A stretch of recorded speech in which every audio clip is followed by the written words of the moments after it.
Um, my name is Laney Clement-Holbrook. I'm the girls basketball coach at Oliver Ames High School, and it's located in northeastern Massachusetts. I've been coaching at Oliver Ames for 41 years.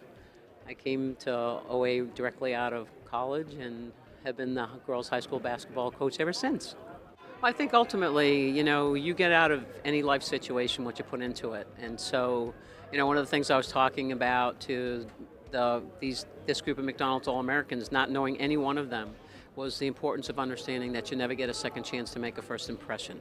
And where there's so much attention now because of social media and putting yourself in a situation where someone's going to film it, whether you're aware of it or not, ultimately they need to learn to make really good decisions in terms of making sure that they understand the concept between hustle and humility, and it's really very important for them to embody that.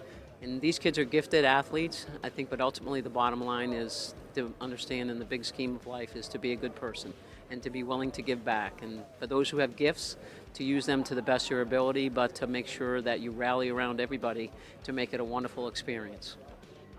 Right. Well, I think there's a lot of things that play into this. I mean, ultimately, my basketball playing experience was in the very beginning. I'm one of those kids that was a product of Title IX and the chance for us to play. And this generation, I don't think they truly understand that when I was a kid, when I asked to play, they said no, and I said why not, and they said it was because I was a girl. And for me to be in a position now to have been asked to coach at the McDonald's All-American game and to have come from where I've come to see the game change so quickly within my lifetime, I think it's our responsibility to pay it forward, but also to remind these kids that there were a lot of people that made a lot of sacrifices for them to have this very moment to shine. And I think that's where the message is lost. And I'm now coaching second generation players, so I'm now getting players of my first generation of players.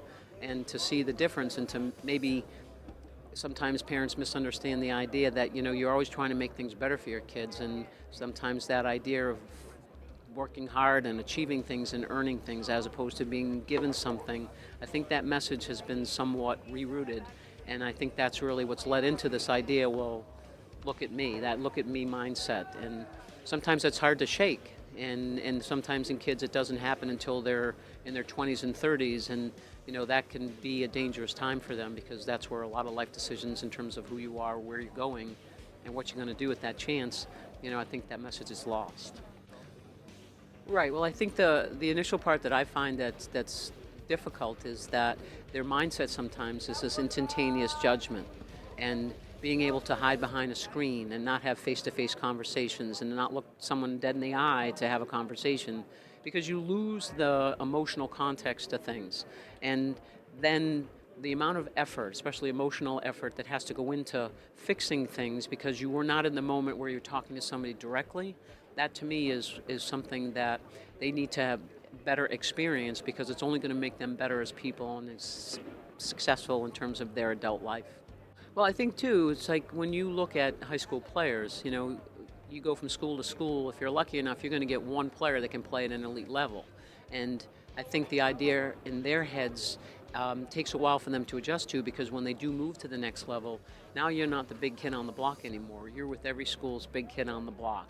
So if you don't understand in the very beginning that hard work is the best thing in terms of a lot of teaching, but also leading to your success, because you're not going to be the best kid in school anymore. You're going to be competing against everybody else's school's best kids. So you have to be prepared to handle success and failure, but don't ever look back and say that you never gave your best in any one of those situations.